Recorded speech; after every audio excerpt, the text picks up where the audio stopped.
कल हमने बात की थी कि US ministry of health and family welfare ने 1973 में फेयर इंफॉर्मेशन प्रैक्टिस के कुछ प्रिंसिपल्स बनाए थे। आज हम उन प्रिंसिपल्स की डिटेल में बात करेंगे। आपका इस यूट्यूब चैनल पे आपका स्वागत है, जिसमें आप डेटा प्राइवेसी पे रोज कुछ ना कुछ नया कंटेंट देखते हैं।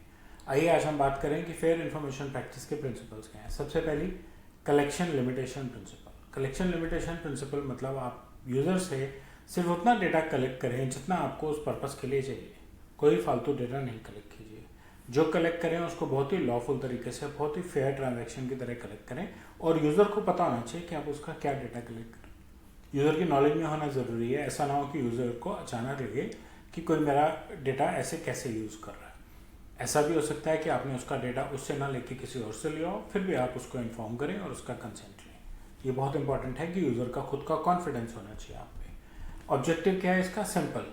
यूज़र को ये नहीं लगना चाहिए कि उसका डेटा मिसयूज़ हो रहा है, उसकी इन्फॉर्मेशन गलत जगह एक्सपोज हो रही है और आपकी अकाउंटेबिलिटी एस्टैब्लिश होनी चाहिए। आप अगर बता के करेंगे तो उसका आप पे ज़्यादा कॉन्फिडेंस बढ़ेगा। Data quality principal. डेटा जो आपके पास पड़ा है वो कितना क्वालिटेटिव है, यानी कि वो कितना एक्यूरेट है। कहीं ऐसा तो नहीं कि आपने डेटा कलेक्ट तो कर लिया लेकिन वो डेटा एक्यूरेट ही नहीं है। आपने किसी का एड्रेस ले लिया, आप उसको अपने प्रमोशनल प्रोडक्ट्स चिट्ठी पे भेजते हैं लेकिन वो एड्रेस गलत है, उसने वहाँ से घर शिफ्ट कर लिया। तो आपके पास कोई मैकेनिज्म होना चाहिए जो समय समय पे चेक कर सके कि भाई किसी ने अपना घर तो नहीं बदला, किसी ने अपना फ़ोन नंबर तो नहीं बदला। ऐसी इन्फॉर्मेशन होनी बहुत ज़रूरी है, क्योंकि नहीं तो आप गलत जगह पे डाक भेजते रहेंगे। और सिर्फ प्रोडक्ट प्रमोशन तो शायद इतना इंपॉर्टेंट नहीं है, लेकिन अगर कोई इंपॉर्टेंट डाक गलत जगह पे जाती है, यूज़र को मिलती नहीं है और वो टाइम पे एक्शन नहीं ले पाता, तो वो ज़्यादा नुकसानदायी हो सकता है। ऑब्जेक्टिव क्या है? यूज़र इन्फॉर्मेशन की इंटेग्रिटी, उसकी रिलायबिलिटी। आपके अपने बिजनेस के लिए किसी के गलत डेटा पे क्यों वेस्ट करें? मुझे लगता है अगर मेरे पास डेटाबेस गलत है और मैं उस पर मेल्स भेज रहा हूँ, डॉक्यूमेंट्स भेज रहा हूँ, तो क्या फ़ायदा? उससे अच्छा तो ना भेजे जाए। कम से कम भेजने का एफर्ट और पैसा तो बचेगा। प्रोसेसिंग फेयर और जस्टिफाइड तो होगी। ये तो नहीं लगेगा कि हम गलत काम या गलत तरीके से काम कर रहे हैं। फिर बात आती है पर्पस स्पेसिफिकेशन प्रिंसिपल की। पर्पस की क्लैरिटी होनी बहुत ज़रूरी है। आपको खुद को होनी ज़रूरी है, यूज़र को भी होनी ज़रूरी है। अगर उसको कॉन्फिडेंस नहीं है, अगर उसको पर्पस की क्लैरिटी नहीं है, अगर उसको लग रहा है कि आप उसका डेटा बिना उसके कंसेंट के किसी से शेयर कर रहे हैं, तो ये डेटा शेयरिंग बिना कंसेंट के नहीं हो सकती।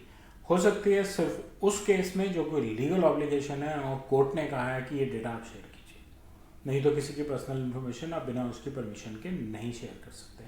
और आपके पास क्यों पड़ी है, आप कैसे प्रोसेस कर रहे हैं, उसका पर्पस भी क्लियर होना चाहिए। ऑब्जेक्टिव इसका भी बड़ा सिंपल है।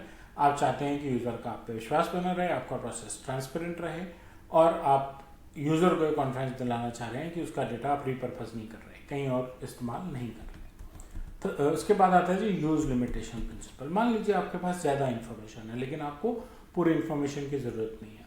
कोई बात नहीं, लेकिन आप उतनी इस्तेमाल कीजिए जितनी आपको चाहिए।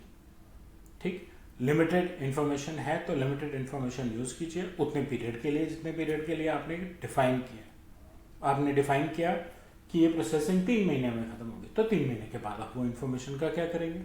आप डिफाइन कीजिए, आप इरेज कर देंगे, आप अपने पास 1 साल तक बचा के रखेंगे, प्रोसेस खत्म होने के बाद 15 दिन के लिए रखेंगे, जिससे कि यूज़र को ट्रांसपेरेंटली पता हो। अगर आप उससे ज़्यादा देर के लिए रख रहे हैं तो आप यूज़र को भी इन्फॉर्म कीजिए, और नहीं तो फिर वही बात कि आपने वो इसलिए रखी है क्योंकि कानूनी तौर पर ज़रूरत है। हम बहुत केसेस में देखते हैं जहाँ एक इन्फॉर्मेशन आपको बैकअप तक की इसलिए संभाल के रखनी पड़ती है क्योंकि कोई लिटिगेशन चल रही है।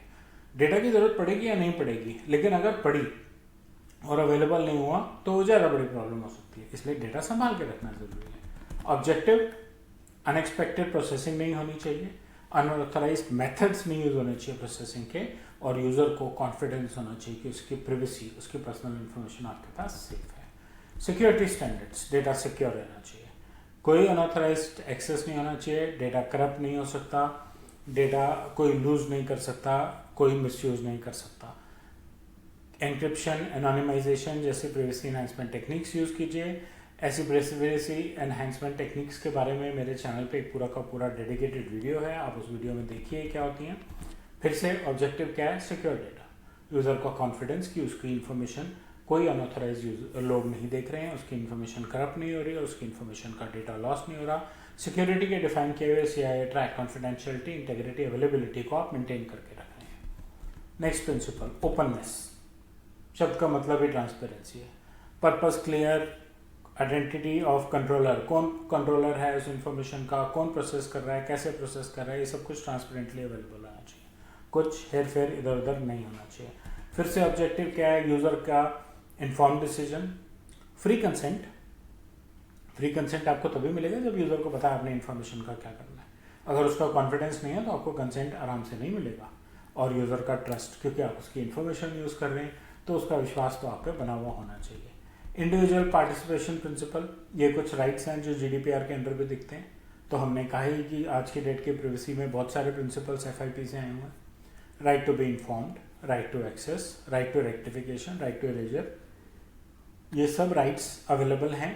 और ये सब राइट्स की तरह FIP में भी अवेलेबल है। यूज़र को अलाउड होना चाहिए कि वो अपनी इन्फॉर्मेशन देख सके, एक्सेस कर सके, चेंज करा सके अगर उसको ज़रूरत है, इरेज करा सके अगर ज़रूरत है। Objective, inaccuracies, inaccurate data very risky, हमने पहले भी बात की, डाक हम भेज कहीं और रहे हैं, जा कहीं और रही है, क्रिटिकल हुई तो मुसीबत हो जाएगी। ठीक, तो इसलिए यूज़र का कंट्रोल होना चाहिए, यूज़र का तसल्ली होनी चाहिए, मेरी इन्फॉर्मेशन सही तरीके से इस्तेमाल हो रही है, कोई अनफेयर प्रैक्टिसेस नहीं यूज हो रही। एंड अकाउंटेबिलिटी प्रिंसिपल, आप as a processor, as a controller कैसे विश्वास दिलाएंगे, दिक्कत आ सकती है तो आपने उस दिक्कत को भी कैसे हैंडल किया, क्या आप एक्चुअली कंप्लायंस यूज़ करते हैं, FIPs और जो भी आपकी लोकल लॉज हैं, आप अपनी रिस्पॉन्सिबिलिटी कैसे दिखाएंगे, आप कैसे दिखाएंगे कि दिक्कत आने पे आपने करेक्टिव एक्शन क्या ली, आपने कैसे ये यकीन दिलाया, क्या प्रैक्टिस बनाई जिससे कि अब कंफर्म हो कि ये गलती दोबारा नहीं होगी। ऑब्जेक्टिव क्या है, you are responsible for data processing, आप दिखा रहे हैं, डेमोन्स्ट्रेट कर रहे हैं, डेटा प्रोटेक्शन की अपनी अकाउंटेबिलिटी दिखा रहे हैं। रिजल्ट, मेरा आप पे विश्वास बढ़ गया, एक यूज़र का एक प्रोसेसर पे विश्वास बढ़ गया, वो खुश भी है, उसको तसल्ली भी है कि उसकी पर्सनल इन्फॉर्मेशन कहीं मिसयूज नहीं हो रही है। फेयर इन्फॉर्मेशन प्रैक्टिसेस के प्रिंसिपल्स पे बस इतना ही। आपको मेरा वीडियो अच्छा लगा तो लाइक और बेल आइकन दबाएं, मेरे YouTube चैनल को सब्सक्राइब करें और कमेंट सेक्शन में अपना फीडबैक शेयर करें। धन्यवाद।